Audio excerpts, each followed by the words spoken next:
Elvis came to serve you. Come on, get inside. This is 6 yet. It's almost. Get in.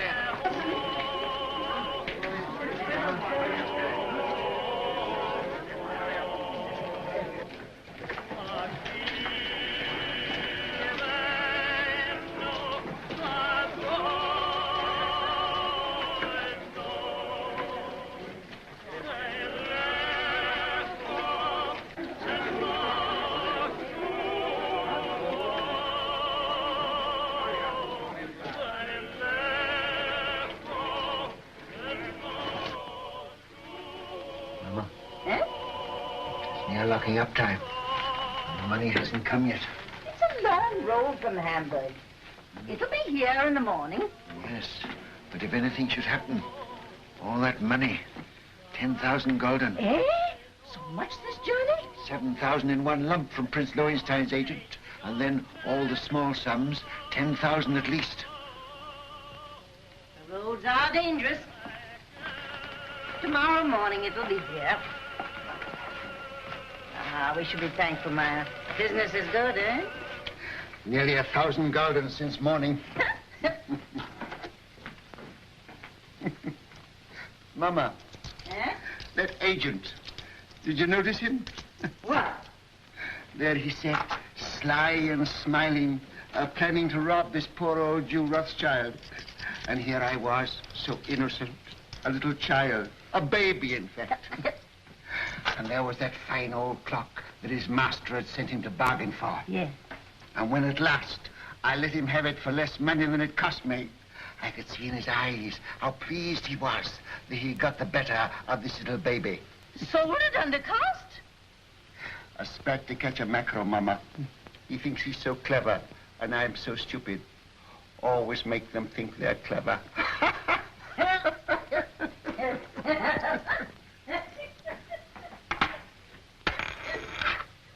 Mama! Eh? I've been robbed. Maya! Bad. A whole gulden. A dead loss. Bad. Are you sure? Sometimes they're only cracked. You're right, Maya. Who gave it you? Could it be that? That agent. And I gave him some wine, too. Some of the good wine. Shh, Maya. He'll come again. Yes. He'll come again. And then, Mama, I catch my mackerel. Well, no one can ever say you don't deal fairly with your customers, Maya. It pays in the end, Mama. Now finish your accounts and I'll lay the supper. All right, Mama. Shan't be very long now. The roast is almost done. Smells good. Huh? Looks good, too.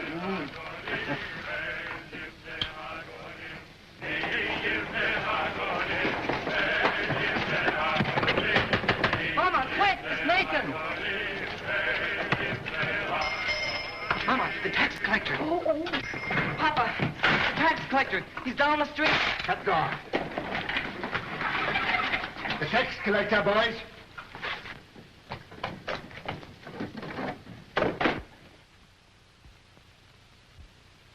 Mama, put away the silver. I have.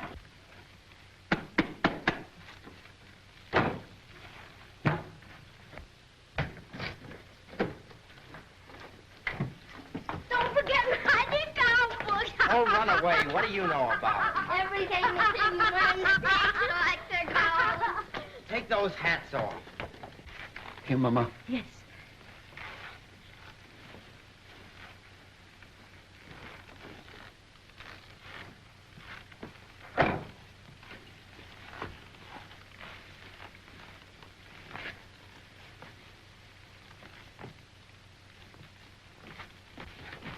Hurry up, Carl. Tumble up, James. Over the fireplace. Remember, no deal for the last 5 days. Understand? Yeah, Father. Are you hungry? Not so very. Then look hungry. Look hungry. Anson Solomon, you remain below. Mama, hide the roast.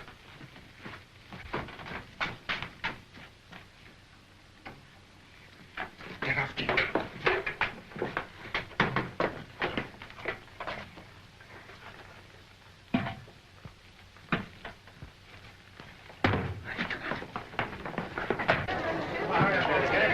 take Rothschild next. Mama, take your sewing. Sit there. Nathan, by me.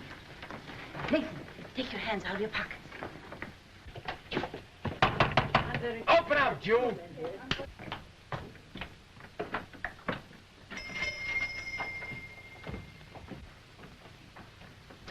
Who is it, Nathan? Now then, Rothschild, Why, it's my good friend, the tax collector.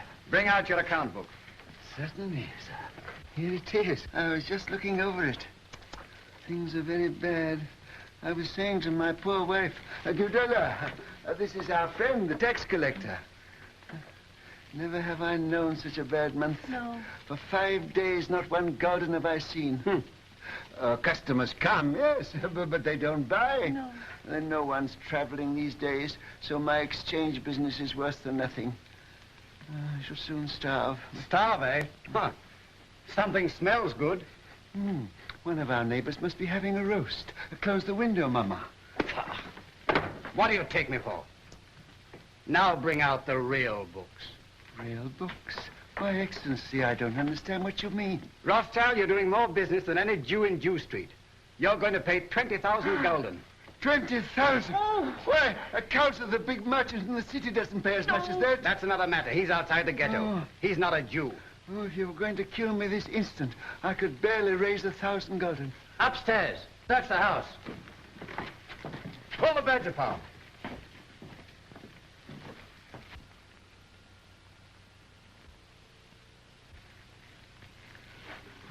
I might perhaps raise 2,000 gulden. Very interesting. Oh, that. Nathan, lift up the trap door for the gentleman. Just some old stock. We have a little wine down there. Not very good wine, I'm afraid. Good wine costs money. But no account books, no gold, no jewels, I suppose. Jewels. I've had to give up dealing in jewels long ago. It needs capital. Shall I lead the way? You follow, at a distance.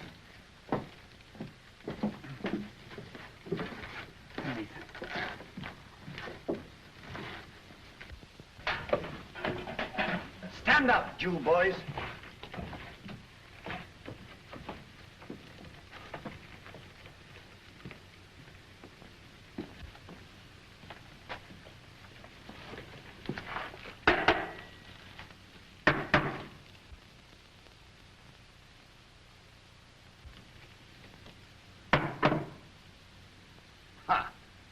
Wine. Fill up a cup. But that's green, Excellency. Do as I say. Oh, it had wine in it after all, eh?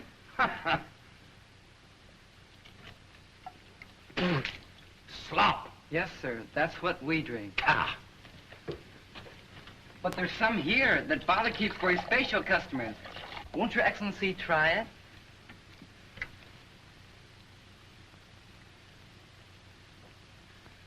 Ah.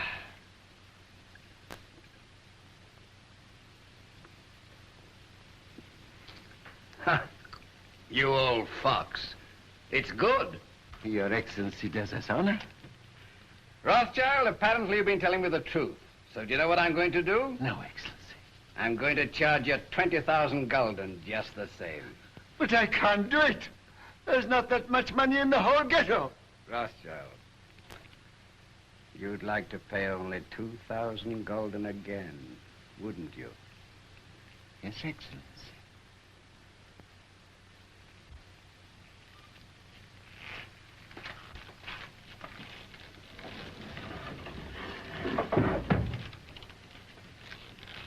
Now, what would it be worth to me if I put you down for 2,000 this time? A very handsome present for your Excellency. Say, 1,000 gulden. Talk sense, Rothschild. I want 10,000. Would you leave me and my family penniless? With a great deal of pleasure. Come now. Well, perhaps 3,000 gulden, but that's the limit, the actual limit. I'll take 6,000. I will. We'll make it 5,000. All right. Have it ready tomorrow. I'll call. And if If any of you breathe a word, I'll have your house burned to the ground.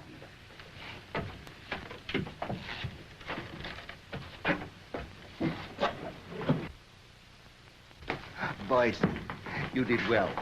Nathan, you're a smart lad. That wine, Mama, you should have seen him. And after all, a 5,000 gulden isn't as bad as it might have been. No. But it is bad to have to pay away 5,000 gulden. Not as bad as having to pay away 20,000, Father. 6 o'clock, all Jews inside. Can't wait all night. Come on, let's get out of this ghetto. What? Shall I go after him? I'll let him go. Mr. Rothschild! Mr. Rothschild! What's the matter? What's happened? The man who was bringing your money from Hamburg has been waylaid by the tax agents outside the city. What? They heard he was bringing the money to Jew Street. They might have killed him, but he got away. He got away with the money? No, they got it, Mr. Rothschild. They got the money. What? All of it? Yes, all of it. Do you hear that, Mama? Do you hear that, all of you? 10,000 gulden. Our money that we worked for. Why doesn't the Almighty strike them dead? Papa, don't get excited. It's bad for you. Now listen, you are young. Your lives are before you. You've got to fight. Fight for yourselves. Fight for our people. Mama, I have to cheat the tax collector before my own children. Do you think I want to do that? I live honestly. I trade honestly. I want to be honest with them. But they won't let us. We are Jews, taxed to death. Forbidden to learn a trade, forbidden to own land. They keep us in chains. They send men here to rob us. So work and strive for money. Money is power. Money is the only weapon that the Jew has to defend himself with. Oh, Mama!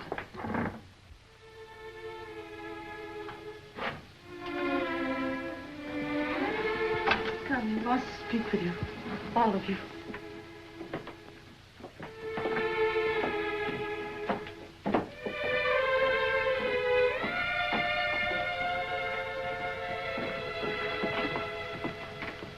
We're here, Papa. All of us. My sons, when I go, I leave you in your mama's care. She is wise, far wiser than I, and good. Do always as she says, and you will grow rich. Come closer.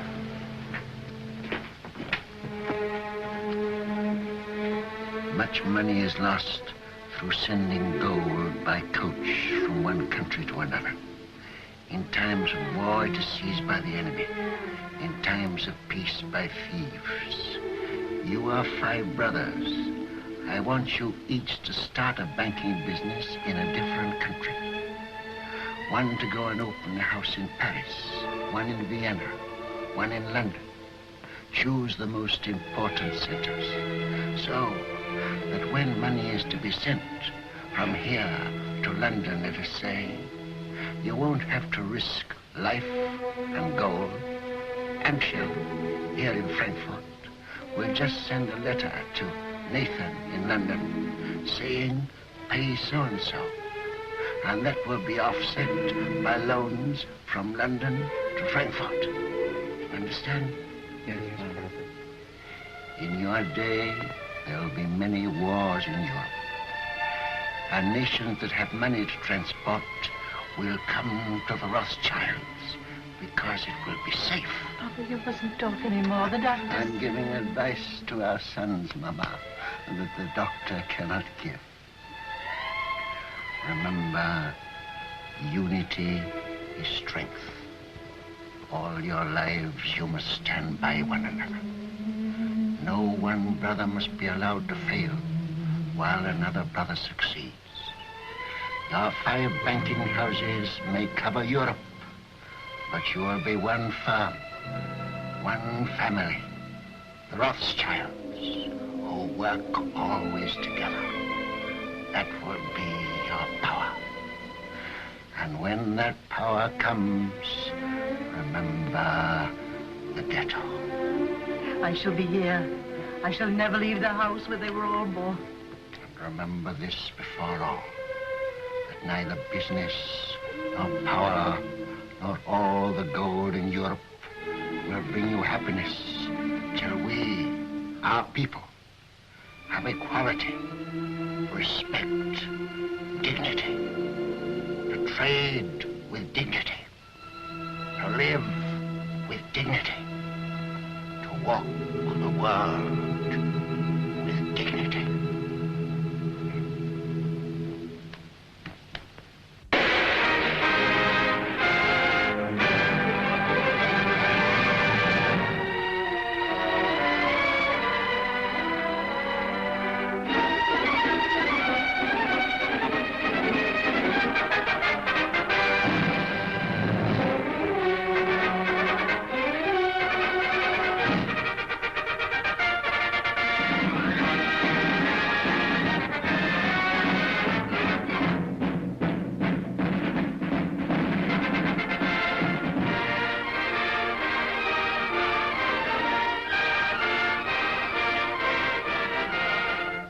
If Napoleon is to be beaten in the East, we must have 15 million florins immediately, and more later. I think it can be done, Prince Metternich, but I shall have to consult with my brother Nathan in London. Come, Solomon, can't you decide now? Your Highness is aware that the Rothschilds work as a family, and we've made Nathan our head.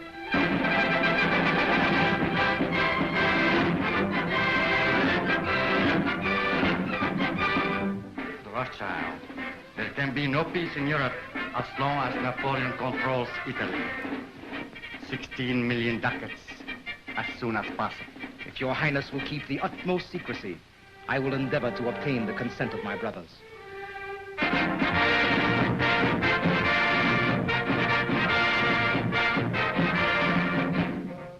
You must realize, Monsieur de Talleyrand, how difficult it is for the Paris House of Rothschild to help the Allies against Napoleon.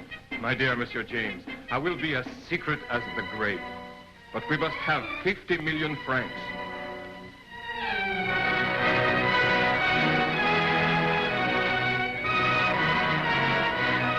Your visit honors our house, Count Ladrums. Quite aware of that answer, Rothschild. I wish no one to hear of it. Only necessity brings me here. The armies of Napoleon are already in Prussia. We've got to have 5 million gulden. Drive them out. I will consult my brother. Ah, that's nonsense. It is an unbreakable rule, Your Excellency. The House of Rothschild never participates in a deal of this importance without the approval of all the partners. When that is impossible, my brother Nathan in London is permitted to make a decision.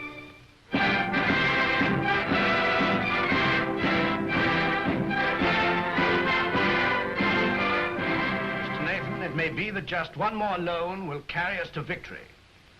You've been most generous, you and your brothers too. And I can assure you, sir, that His Majesty fully realizes that the House of Rothschild has already contributed 10 times as much as any other banking house in Europe.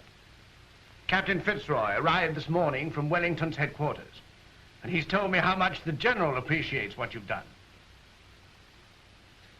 Lord Wellington's language on the battlefield can't be repeated, sir. But I've heard him declare that he wouldn't swap any one of those 5 Rothschilds for any 5 of Napoleon's brigade. May I tell the Prime Minister you agree to one more loan? Do you realize, gentlemen, that the Allies are drawing on us throughout Europe? It's money that wins wars. It's money that makes wars. With £5 million, we can hold Napoleon at bay. Mr. Harris, tell the Prime Minister I decline to raise £5 million to keep the Allies fighting Napoleon. I'm sorry. But you can tell Lord Wellington that the 5 Rothschilds will let him have 10 million if he'll guarantee to smash Napoleon. Oh, excuse my hat, gentlemen.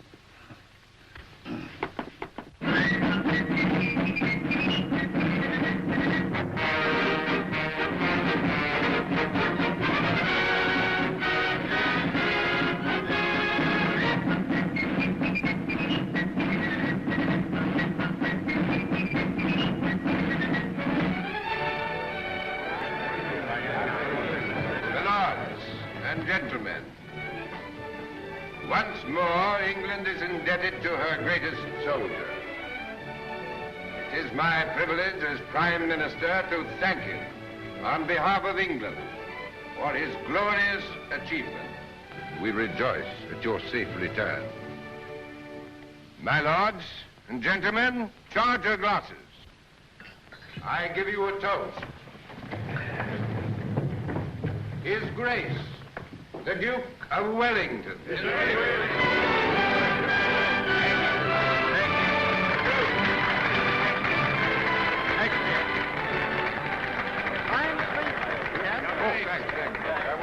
Well, that's over. Empty. Who's got some snuff here? Yeah. England's greatest soldier. Yeah, that's all right. May I shake your hands, Your Grace? Thank you. Here it is. Why wasn't Rothschild here? Now, some feeling. Wasn't he asked? Well, no, Your Grace. Some of these people... Wasn't the man who paid for these dash wars important enough? It wasn't a question of importance. It was... If he can't come here, I suppose we can still go there. Hey, Fitz. Yes, sir. Just as soon as I can get away, we're going to call on Nathan Rothschild. He ought to have been here. Dash light, I call it. More snuff. You know where the old boy lives? Very well indeed, sir. Oh, you young blackguard. I'd forgotten about that daughter of his.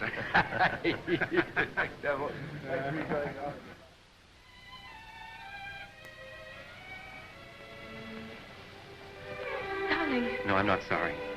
Not in the least. neither am I. Just stopped. I've been trying to tell you for a long time. I've wanted to kiss you. Yes, I know that. But when it came, it was so sudden, it rather frightened me. Frightened? The captain of the guards to protect you? Ridiculous. Well, the captain of the guard is a very dangerous person. Only to his rivals. You know you're a very conceited young man. Hmm? You haven't even asked me if I loved you. Well, don't you? Yes, I do. I love you more than anything else in the world.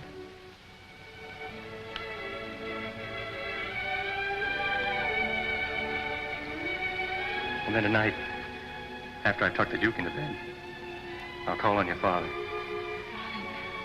My speech to him is all ready. I've rehearsed it not less than 1,000 times. To trees at night, to guns, even to horses. I haven't gotten a refusal yet. I'm afraid it's not as simple as that. Some of those horses were pretty difficult customers. It's no use, darling. You're just dodging the real reason. You're being sweet and thoughtful again. But you're not making me forget that you're a Gentile and I'm a Jewess. Think of the shock to our families. This is no longer a family matter. Spitz and Julie.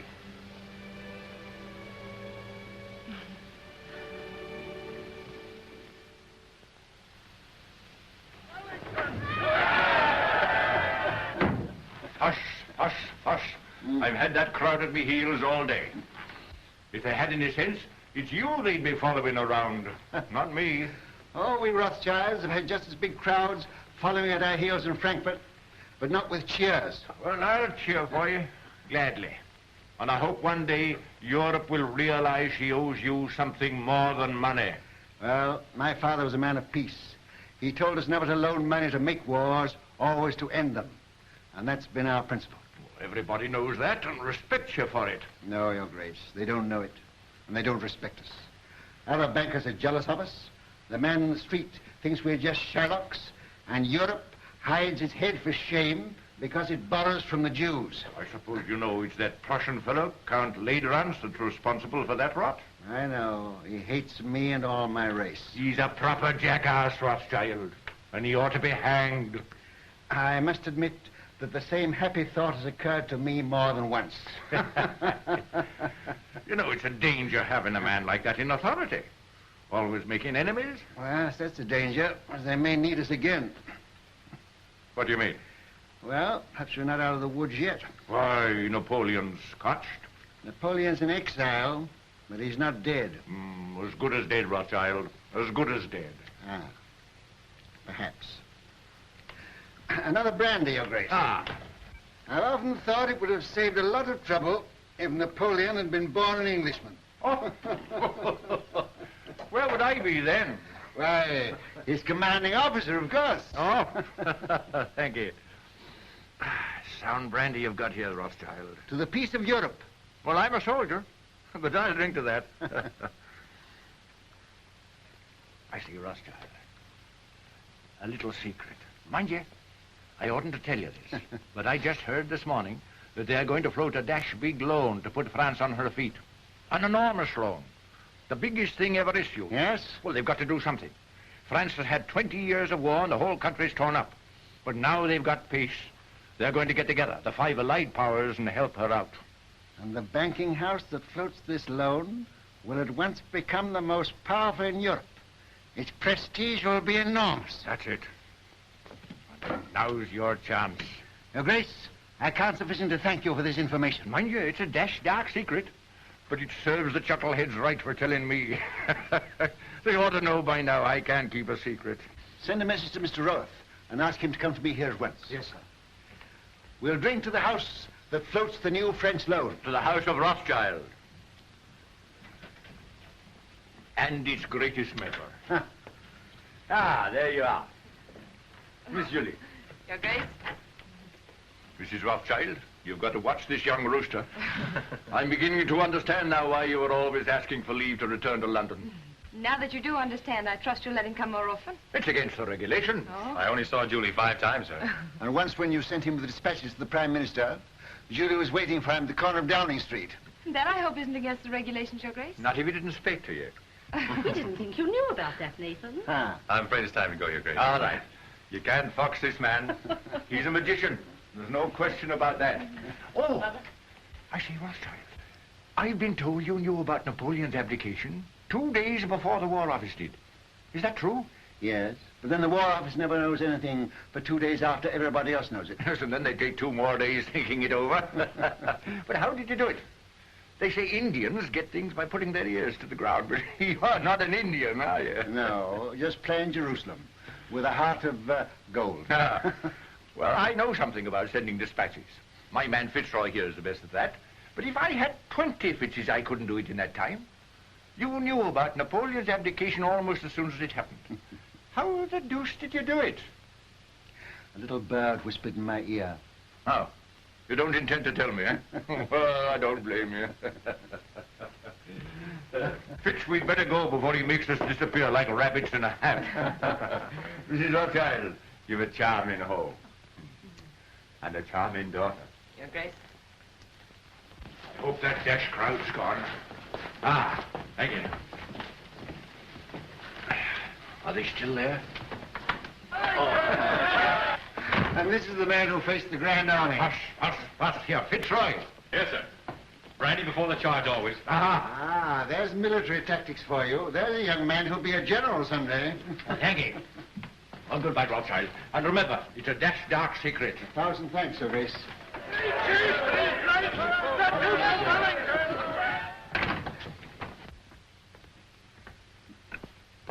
There he goes, longing for the peace and the quiet of the battlefield. Yes, sir. Mom, I ought to be very happy, but I'm not quite. What is it, dear? Fitz says it's nobody's business but ours, just his and mine. But it's this wretched family I'm thinking of. You know, Mother, nearly all of his aunts are duchesses and countesses, and oh, I'm so afraid they'll turn up their noses. He doesn't object to our money, I hope. No, he says he's willing to overlook that. Oh, I'm glad to hear that. Father, please don't think of Fitz like that. Please don't. You're hurting her, Nathan. Isn't that rather cruel? Oh, no, it's my fault. I never told Father I really cared as much as I do. And you didn't either of you think I knew. We businessmen are not supposed to notice unimportant things like daughters and wives. You should know better than that, Hannah. Well, I knew she loved him, but we thought we'd tell you when you got to know him better. Julie, you know the tradition of our family. A Rothschild to marry a Rothschild. But I wasn't a Rothschild, Nathan. No, but you were Hannah. And you were one of our race.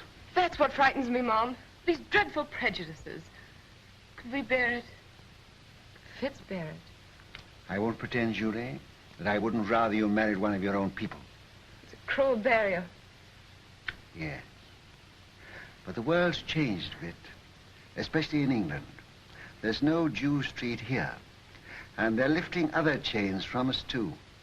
So, perhaps... Oh, no. No, don't say perhaps. Say yes. What do you think, Hannah? I think girls should be allowed to make their own choice. Ah, I'm not sure that I agree with you. Oh, but this girl, Father. Well, it's about the first time that I've known a Rothschild to make a bad bargain. You are a Rothschild. And the Duke of Wellington has told me that the Rothschilds did a great deal for Europe during the war. Now, what have your Fitzroys done? Nothing. Beyond repeatedly getting leave of absence from duty and showing an unaccountable interest in orchids. And a remarkable taste in women. That doesn't show strength of character. Any fool could fall in love with you. Oh, but not any fool could get your consent. He hasn't tried But yet. he will. And when he does, you'll see him.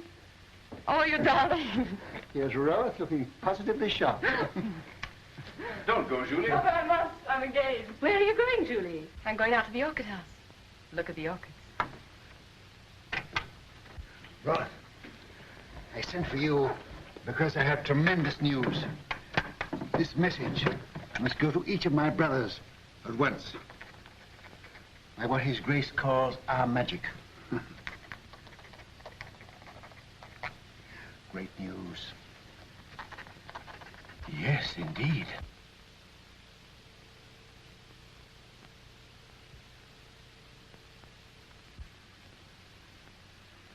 Let me have the earliest possible dates on which all private loans can be recalled. Give instructions to grant no more private loans until further notice. I must know at once the exact extent of our available capital. The most important deal the House of Rothschild has ever attempted.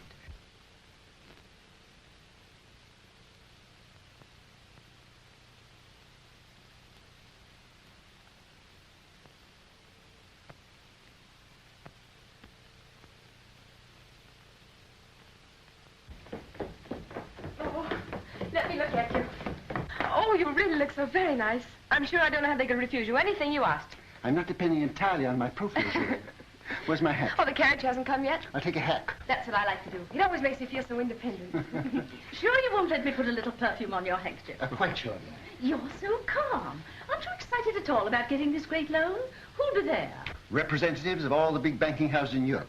Baring will be there, of course. And the ministers of the countries interested, I suppose? I suppose so. Legrand representing Prussia, Metternich from Austria, and the rest of them. Still, you feel pretty sure, sir, don't you? Sure of half of it, anyhow. I have private information that ours was the best bid. The largest loan in history. You know it's the proudest day of your life. The proudest day of my life happened 30 years ago. I shan't draw an easy breath. Don't worry. When I say that no other banking house in Europe can match our bid, I'm not guessing, I know. And now where's my hat? On your head, I believe. Oh, where it should be. Where it shouldn't be in a lady's presence. I beg your pardon. To Downing Street and victory. Goodbye. Bye, Father. Good luck.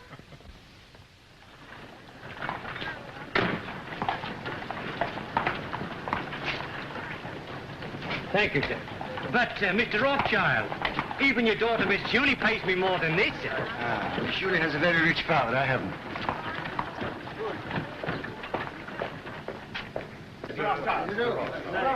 Mr. Gameler. Mr. Rothschild. How do you do? Very well, sir. How are you, Rothschild? Hello, Hope. Am I too early or too late? Early. They're still in the conference room. My lords and gentlemen.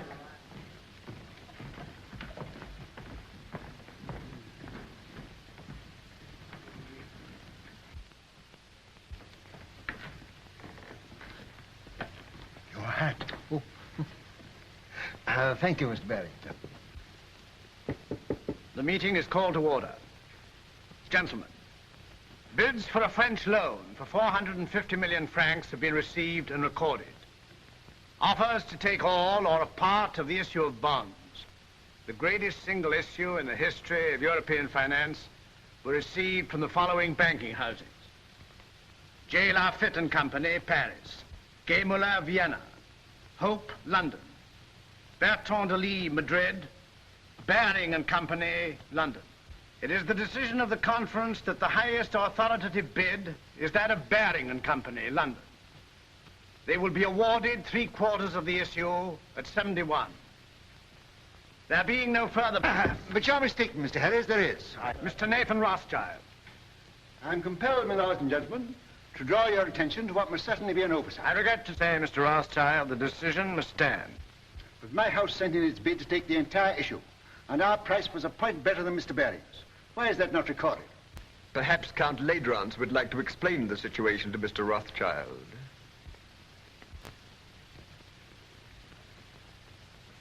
Your Excellency. Your bid was received, Mr. Rothschild. But to put it as delicately as possible, it was thrown out, shall we say, on a technicality. A technicality? What am I to understand by that? You are at liberty to give my statement any interpretation you choose. You mean, in brief, I am a Jew? Likewise, in brief, I do. Gentlemen, I must accept your decision. But since Count Ledrans has been frank enough to admit the reason for our exclusion, I venture to advise him that these attacks on my race are ignorant and futile. He may strike and strike again. A Jew falls, 1,000 are wounded, but the race lives on. But unfortunately for His Excellency, we are evidently eternal.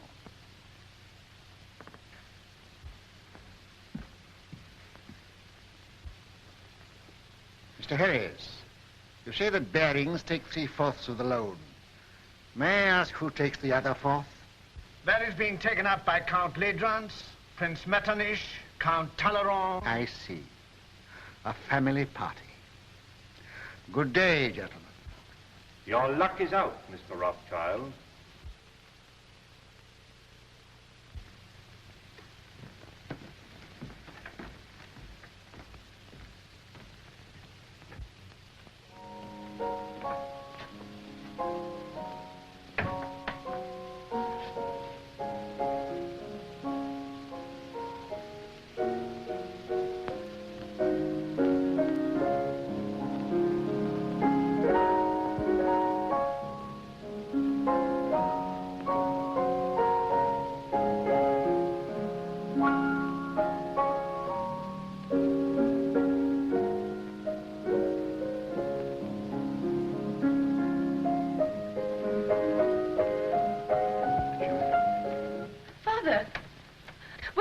news? How stands the house of Rothschild? Well, they've been throwing stones at it. And I'm afraid some of the stones went wild and hit you, Julie. What do you mean? I've just come from a meeting of men in society, the kind of society to which Fitzroy belongs. And they stoned me because I'm a Jew. Fitzroy isn't that sort. Julie, you must give him up. Give him up? I can't. I know best. But you don't love him, I do. Will he continue to love you? Father, this isn't like you. You've always fought for what you wanted and got it.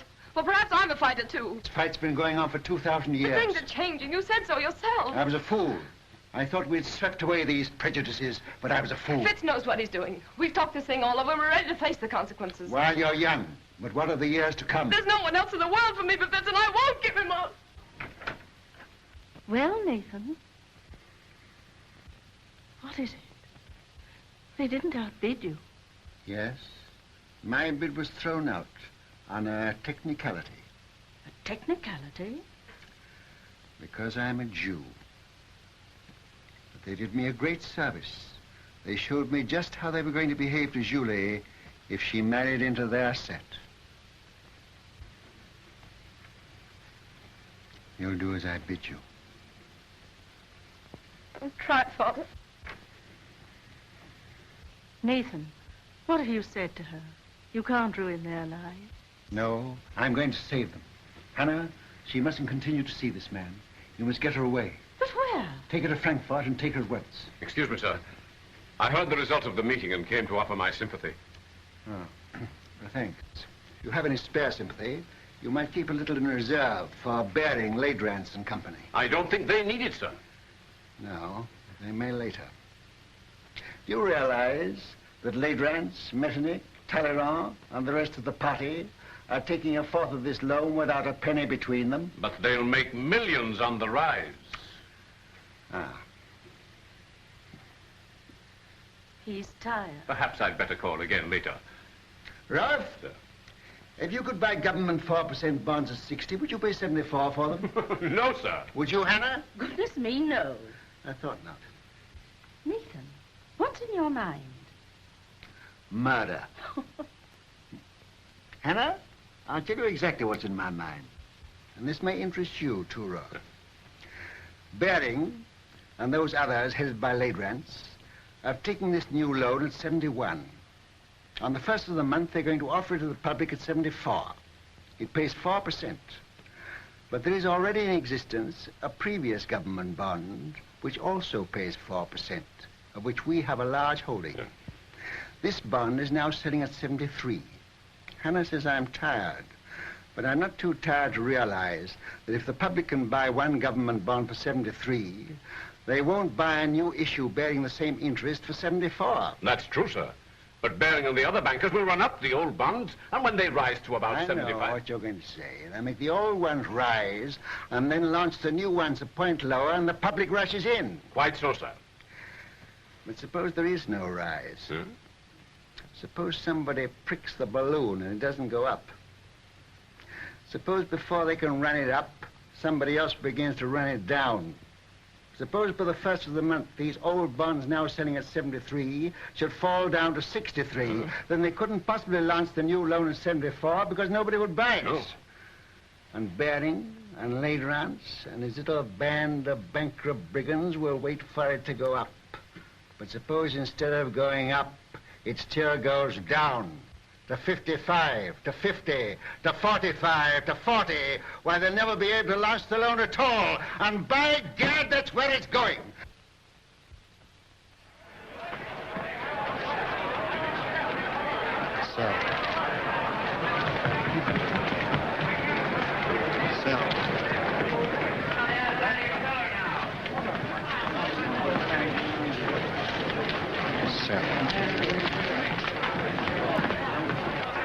Look at Rothschild. You'd think he was selling apples instead of government bonds.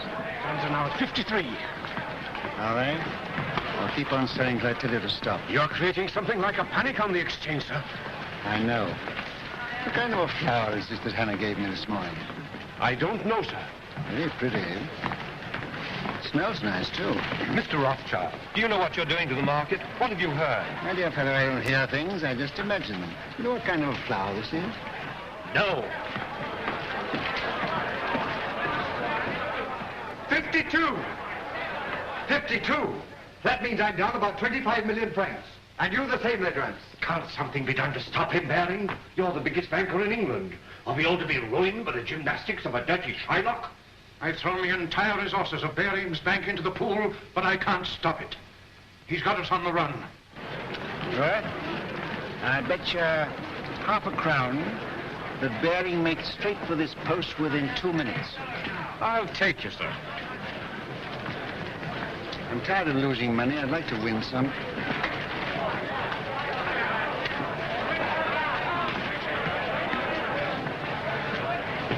You're a magician, sir.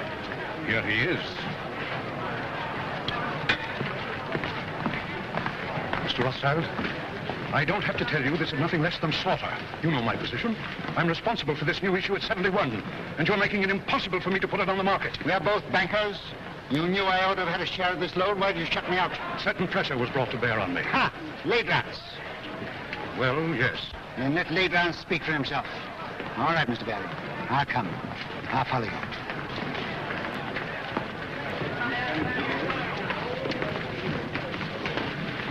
About how much has this thing cost us up to now? About £5 million. All right.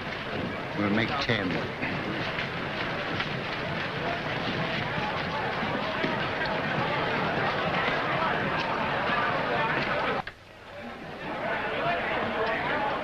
I hope I haven't kept you waiting, gentlemen, because I know you must all be very busy. We sent for you, Rothschild, to make you an offer. You resent being left out of this loan. Mr. Baring, as you know, holds 3/4 of it. He is prepared to part with half of that to you. Will that satisfy you? What about the other quarter? That, as you know, is held by us. Oh, yes, you bought it at 71. Well, we're responsible for it.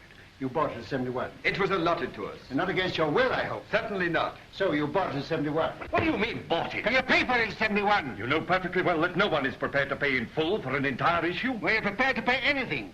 Could you have stood a 10-point drop? No. You took it for a rise. You're financially irresponsible, the whole lot of you, except Mr. Baring. Well, I know just how much money you've got, each one of you. And if I like to hold down the market till after the first of the month, and I can, you're all ruined and dishonored. including Baring's Bank. Now, I'll rescue you on one condition. That you pass me the entire issue at 68. That's impossible. Now, what excuse can we offer to the public? Just say it was found necessary. On what grounds? Oh, on a technicality. No. Very well. Wait, please. We have to deal with Mr. Rothschild. Under the circumstances, I consider his offer a generous one. And as the head of the House of Baring, I insist on Mr. Rothschild's terms being accepted. What? Are you going to take it off our hands, Rothschild? That's uncommon good of you. Hey, Count Road. Are you also on the preferred list? Yes, but I much prefer to be off of it. Well, we've no choice. I accept. I say yes without hesitation. Complete Rance? Very well. To save time, I had this little contract drawn, which I shall ask you gentlemen to sign.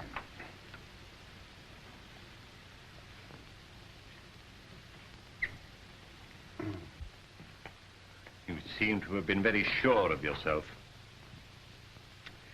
I was. Quite. Will you sign first?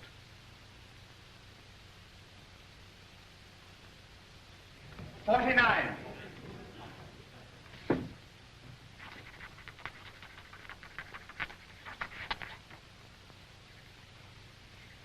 You won your fight with me, Jew.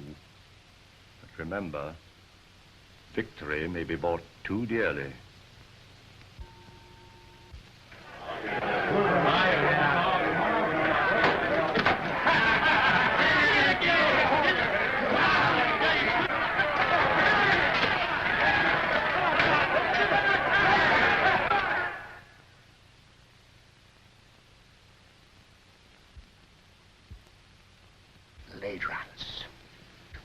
What are you going to do, sir? I'm going to Frankfurt. I'll leave within an hour.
You know the doctor's doing everything he can for you. You must remember, Mrs. Rothschild, you are 88 years old, and I can't make you any younger. I'm not asking you to make me any younger. I'm asking you to make me older. She's better. She's insulting people. There's nothing the matter with her. Just nerves. Nerves? Do you think I'm afraid of that rabble? I've had 88 years of this, and I'm not dead yet. But we want you to come away with us for a few months. You're not safe here. I was born here, and I'll die here. And that won't be soon, either. I'll live a dozen years yet. Nathan, you ought to know enough about bargains to know the Lord isn't going to take me at 88 when he can get me at 100. Well, Nathan, what's brought you here all of a sudden? He came to see his wife and family. What have you been doing that girl of yours? She goes mewing about like a cat that's lost her kittens. She needs a change. She needs a husband, that's what's the matter with her. What about one of the Goldschmidt boys? I'm afraid Julie has ideas of her own. Then leave her alone. She's no fool.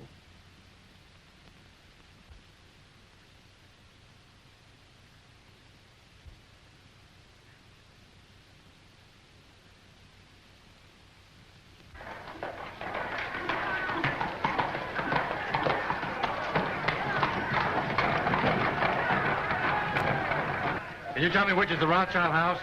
Yeah.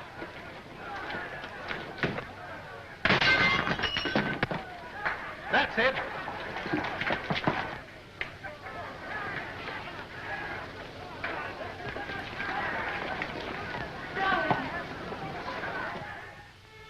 What's the use of our pretending? I don't pretend to Father. He knows exactly how I feel.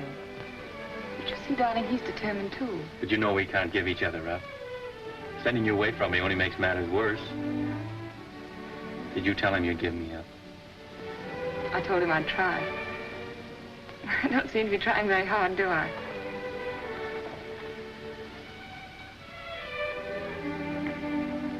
Let me look at you. How long did it take you to get here? How long have you been riding? I left yesterday morning. How'd you manage? I asked Nosy for leave. Who's Nosy? That's what we call the Duke behind his back. Oh. I think he guessed where I was bound for. Anyhow, he said yes. Of course, I'd no idea your father was here. No, of course not. What are we going to do? I'm going to see him and have it out. Fitz. Oh, darling. Won't you see this through with me somehow? I've got you and I'm going to keep you.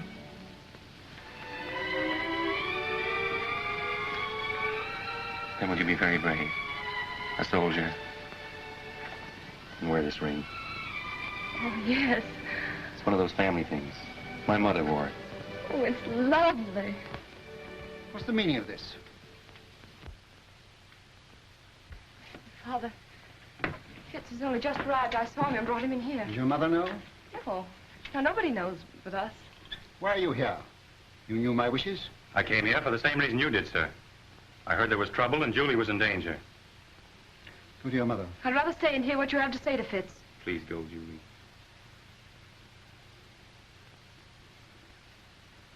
It's no use, Father.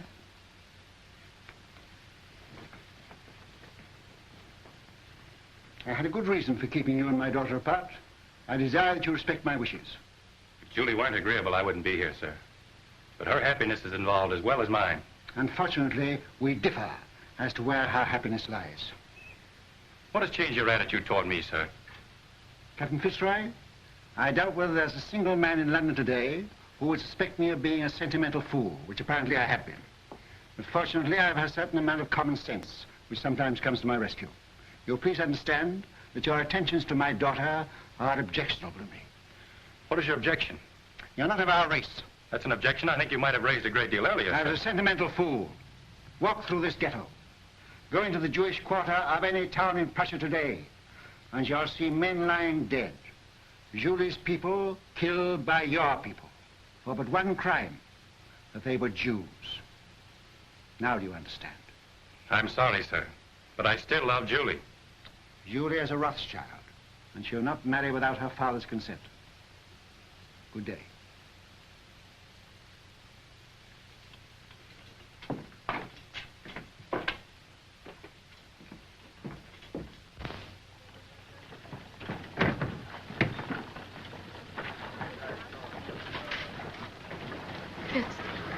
Fitz, no matter what happens, no matter even if what Father says is true, I love you. Always.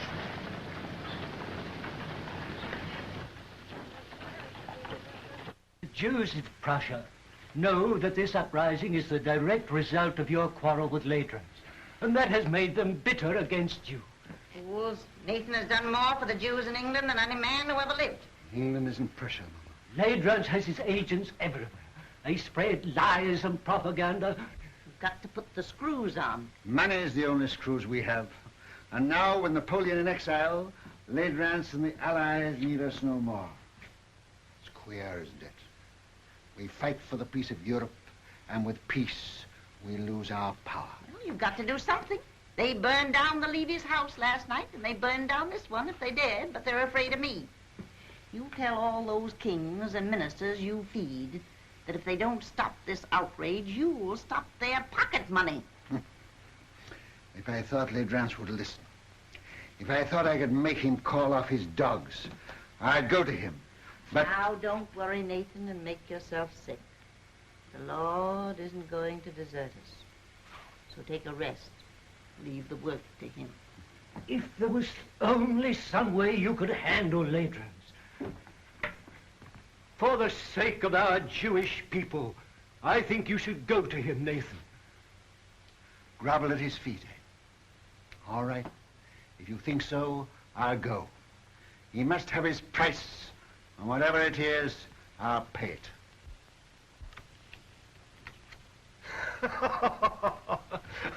I'll make you gentlemen pay for your wine. The cards seem to favor you tonight, Your Excellency. Well, they should.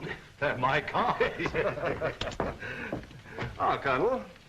Any news? Good news, Your Excellency. Dresden, entire ghetto reduced to ashes by fire. It is estimated that 5,000 Jewish refugees crossed the border into the Netherlands. I have dispatched 3 agents to The Hague to stir up the populace there. Frankfurt. The citizens stormed the ghetto and fired 2 houses. A serious pogrom was prevented by the arrival of the civic guard.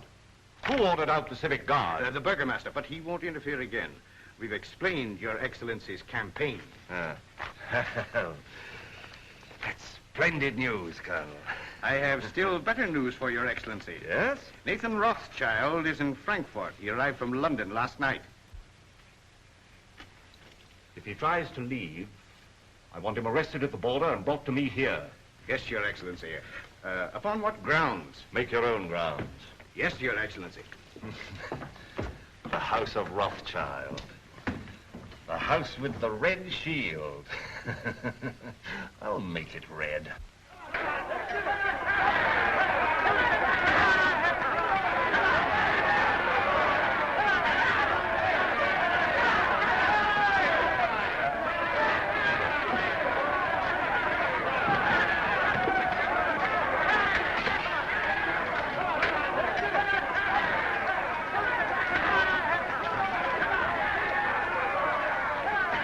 That's him, the one in the heavy coat. Goodbye, sir. And I promise you I won't come back without an agreement from Ladrans to stop this Pope, whatever the cost may be. May God be with him. Send word to stop his carriage as he starts to pass through the city gate. Seize him and place him under arrest. Quick. Mr. Rothschild! Mr. Rothschild! What is it, Schumann? This message just arrived at the office, sir. It's from Mr. Nathan. Me? Yes, sir.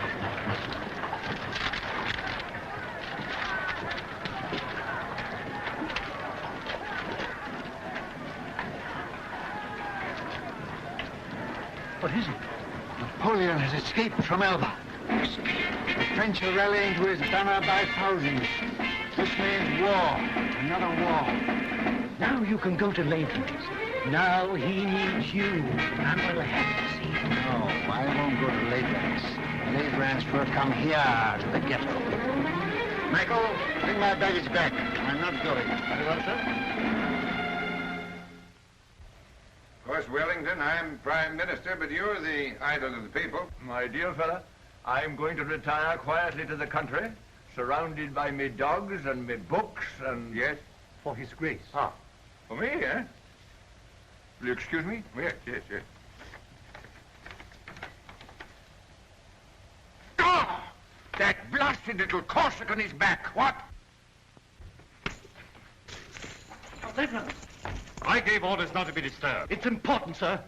Word has just reached us. Napoleon has escaped and is in France mobilizing his army.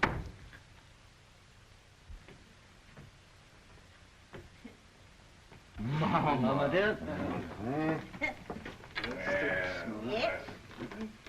My, you're walking just like a young girl. Well, boys?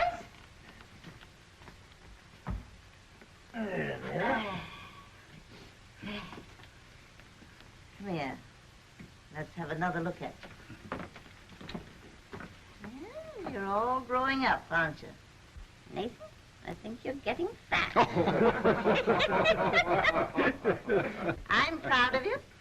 All of you. Your father would have been 92 today. Ours is the richest banking house in Europe, and we're still being kicked. It looks as though we haven't played our cards very well, doesn't it? Perhaps we haven't. I'm not criticizing. I think we're open to criticism, Mama. And that's what has brought us all together here today. Oh, is it? I thought you came here to see me. It seems it takes a war and a Jewish pogrom to get us all together nowadays.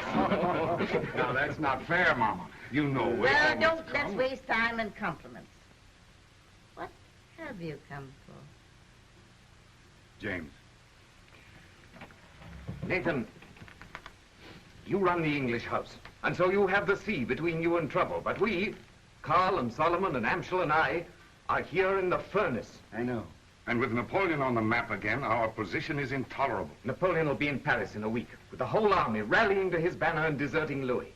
Napoleon's soldiers must be paid, and if he can't borrow money, he'll take it.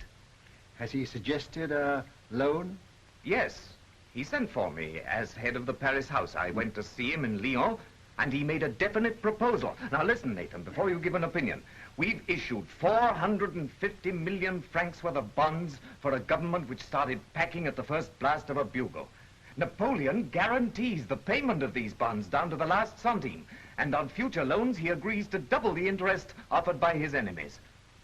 What have the Allies to offer us? From the simple standpoint of business, we shouldn't hesitate a day longer.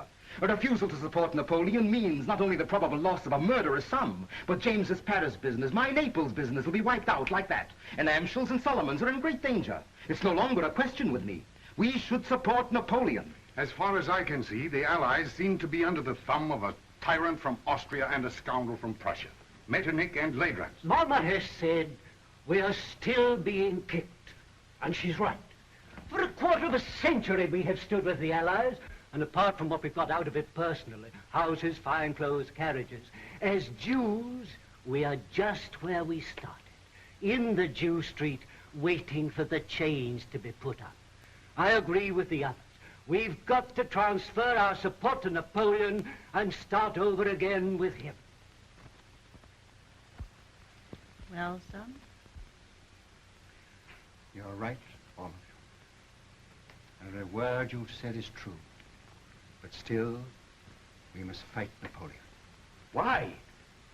Well, because we're the Rothschilds. For the time being, anyway, we're something more than 5 rich Jews looking for the main chance. We know, the world knows, that until Napoleon is gone forever, there can be no peace in Europe for Jew or Gentile. You can't deny it, any of you. We've got to take the risk. We've got to swallow our pride, to stomach our resentment. We've got to go against every normal, selfish impulse in us and do what is right for the world. We can go hand in hand with Napoleon and spread this war over years. We can pay for fire and blood till all Europe is a slaughterhouse. And the Jew would stand as a pawnbroker in lives. We can't do it. We must stand as we've always stood. Not for war, but for peace. And if we all go down, we'll go down with honor. We leave no shame anywhere. My son, that is what your father would have said. You're right. I agree.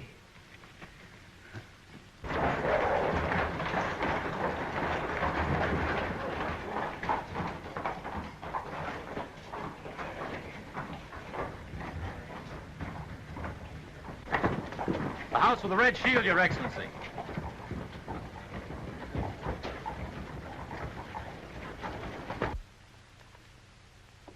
The Philistines are upon us. Who is it? Metternich, Talleyrand, and Leidrans. Who could that be, the tax collector? Something very like it, Mama. Is Mr. Nathan Rothschild here? Your Excellency will enter.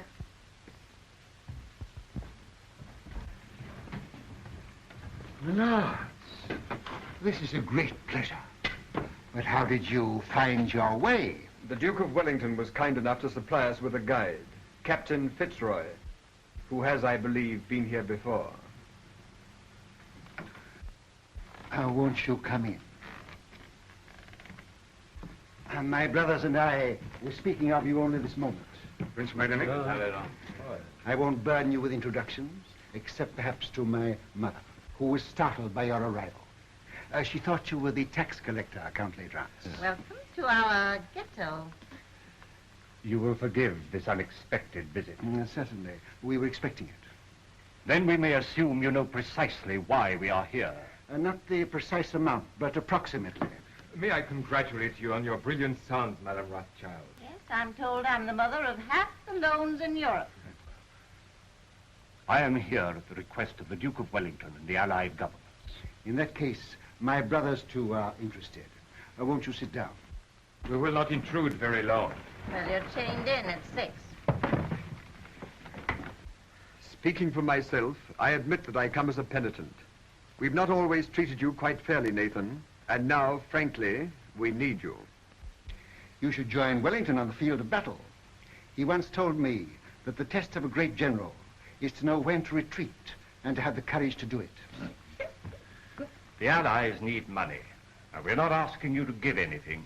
You're money lenders, and you'll get your interest. You sure of that? Don't you trust the powers? No, Austria's bankrupt. France is already in the hands of Napoleon. And so is Italy. Why don't you go to the other bankers? Your own bankers. We have not sufficient capital. You mean they won't take the chance? What if Napoleon wins? I suppose there must be a certain amount of risk in your business. No, we ask security. What security can you offer us? Ah, then don't say you're not asking us to give anything. You're asking us to give a great deal. I see no reason for prolonging this meeting. As you say, we are moneylenders, not philanthropists.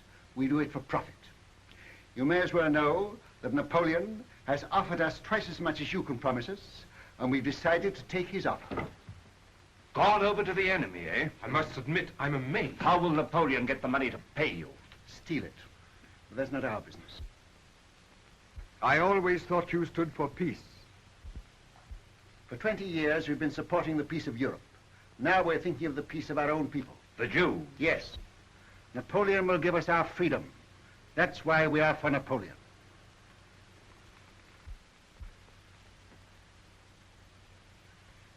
Is that your only reason for deserting the Allies? I resent being cross-questioned by you, Count Ledrans. I think His Excellency was about to make a proposition. Oh. Well, if we gave you all the freedom that Napoleon could give you, would you then be willing to sacrifice the financial advantage of his offer? Count Ledrans, we are moneylenders. Come, Nathan, after all these years... What do you offer? What do you want? Brothers, may I speak for you? Yes, of course. We require an agreement, a treaty, signed and guaranteed by your governments, giving to our people absolute freedom. In this agreement, they would lose their chains. They would have the right to follow any trade, to own land, to live with respect, and remember what our father said, Mama? To walk the world with dignity. I fear we will have to lay that before our respective governments. You are your respective governments, and you know it. The day this agreement is signed, the resources of the House of Rothschild will be at your command, and not before. Very well, we accept.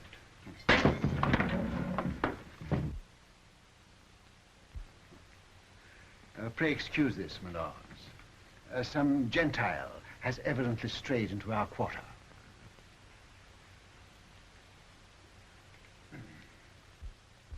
Goodbye, Granny. Goodbye, my precious.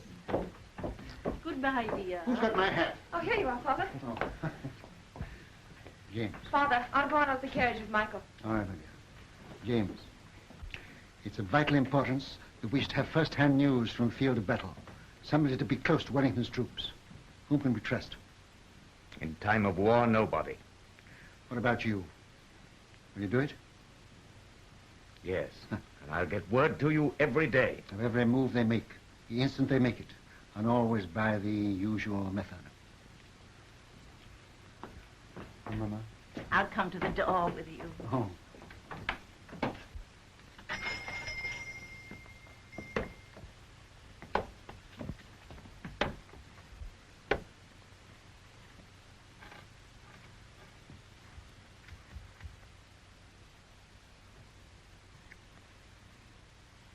won't let it be a long war, will you? It shall be just as short as our money can make it.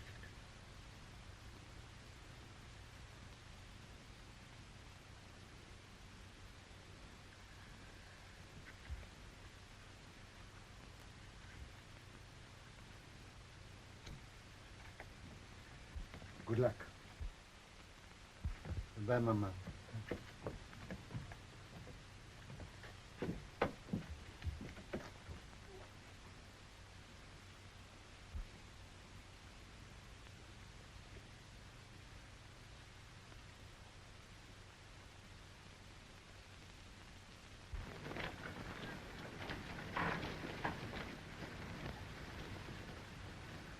It's a horse, dear.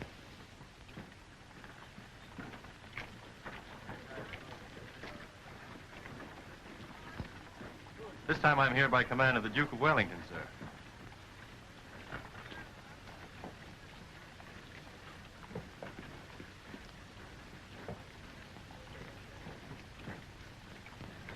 Give me the ring quickly.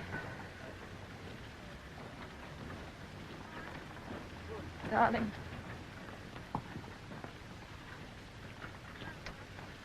Well, I must say I hope the entire war isn't going to be conducted on this romantic basis.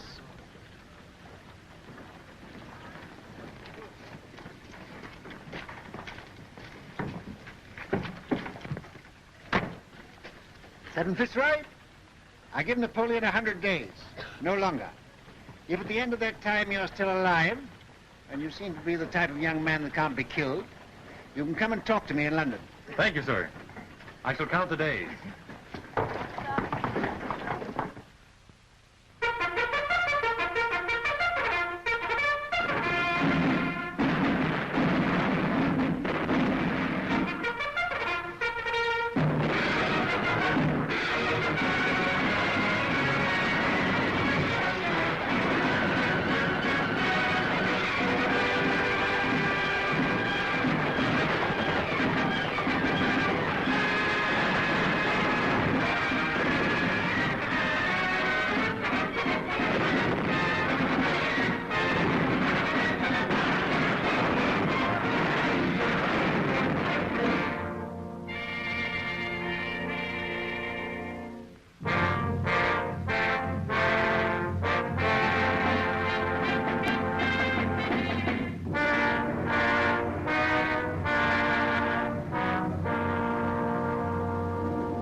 Nathan, the Times says there's a rumor that the stock exchange won't open today.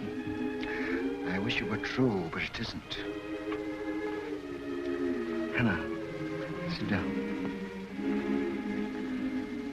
When people become rich, very rich, they have grave responsibilities. I know. I mean moral responsibilities that come with money that poor people never know. Yes? Could you bear to be poor? Really poor? I'm asking you now because tonight may be too late. Tell me what you mean. I'm buying on the stock exchange when everyone else is selling. I'm risking everything we have to save the credit of England. I'm sticking to the bargain I made. But things look bad for us, Hannah. Very bad. Are you doing what you feel you should do? Yes. Do what you think is right. And if you fail, I'll love you all the more.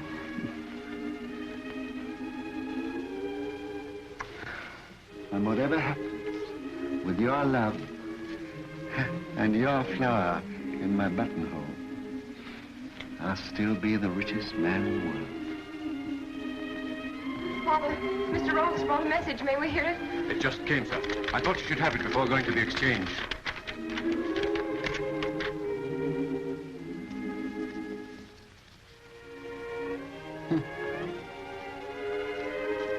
Napoleon has thrown entire Grand Army against Wellington. James. Worse and worse.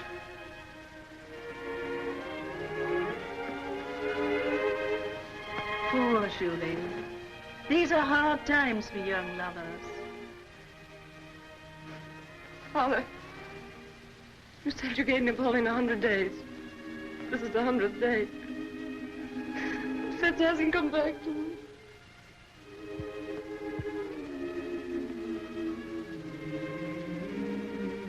Remember, I am a magician. My day may be over, but I know there's a message of love and hope on its way for you.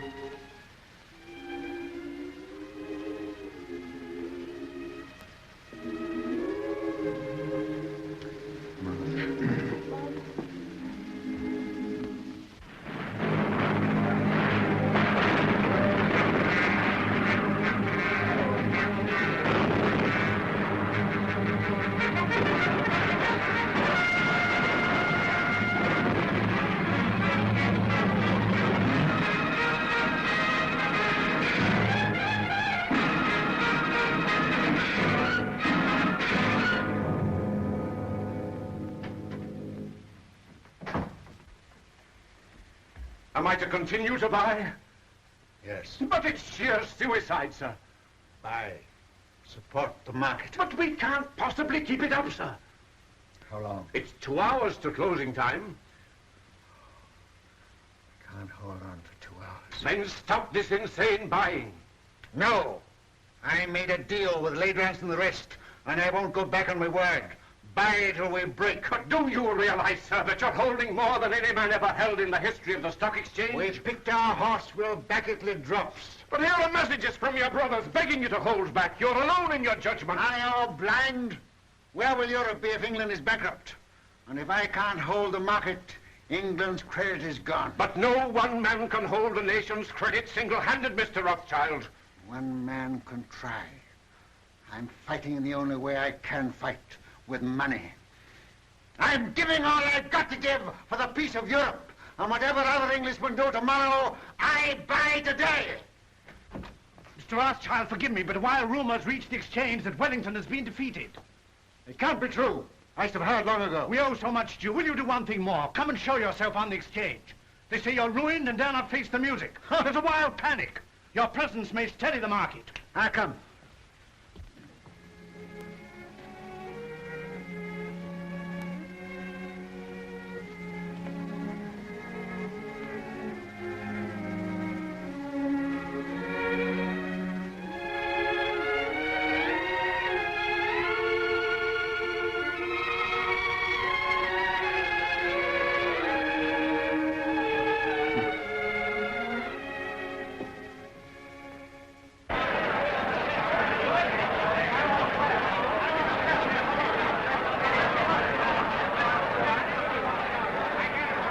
Too late, Mr. Rothschild. You backed the wrong horse this time. Rothschild, you've lost your luck.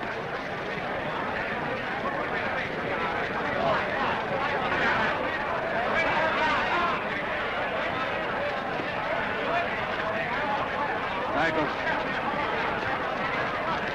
Buy. Buy. Yes, buy. Have you had any news? What do you think about this rumor? I don't listen to rumors, Mr. Baring. You hear what they say? Wellington defeated. You mind telling me what you're going to do? I have no objection to all London knowing what I'm going to do. I'm buying.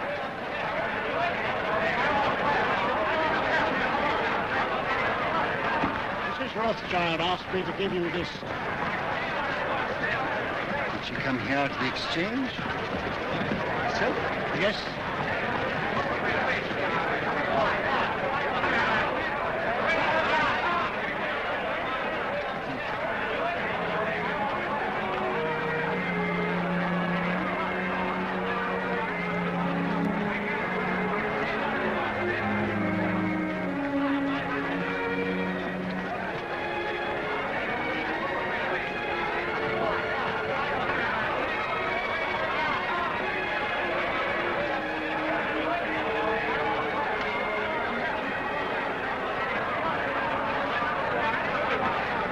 Look at Rothschild. Did you ever see such a cold-blooded fish? Puts a flower in his coat as he stands on the scaffold with a rope around his neck. News. Just arrived.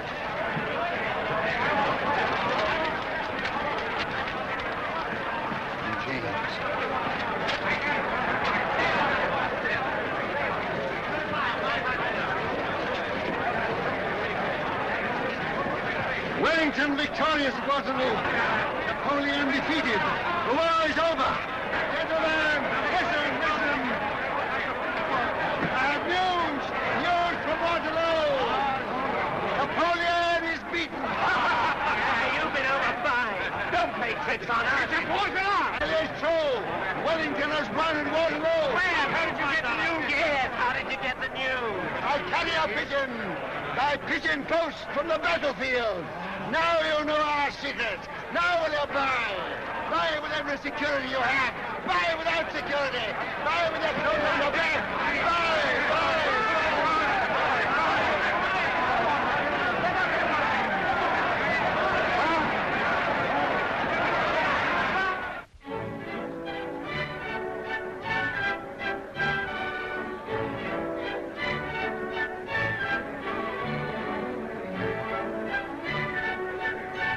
Rothschild, do tell me how it feels to be the richest man in the world.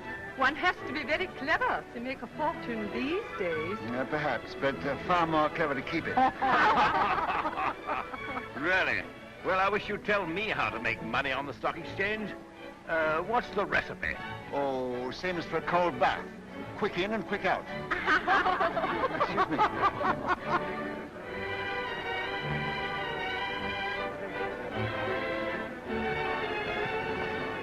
Take your hands out of your pockets. Hannah.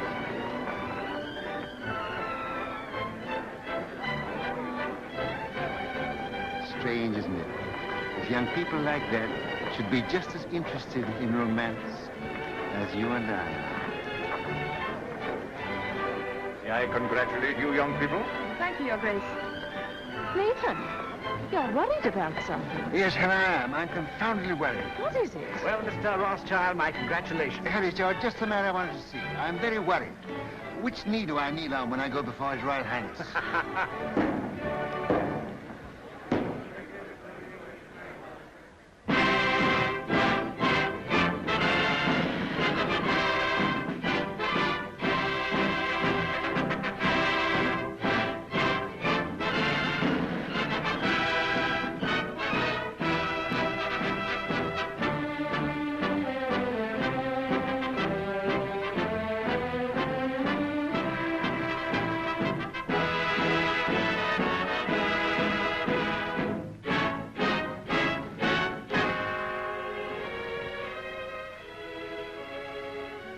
England is deeply grateful to her adopted son, who by his generosity and courage played so large a part in bringing victory and peace to Europe.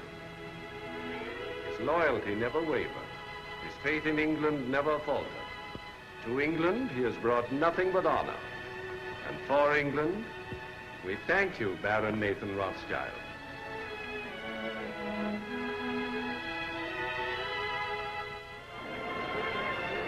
Hannah, I used the wrong knee.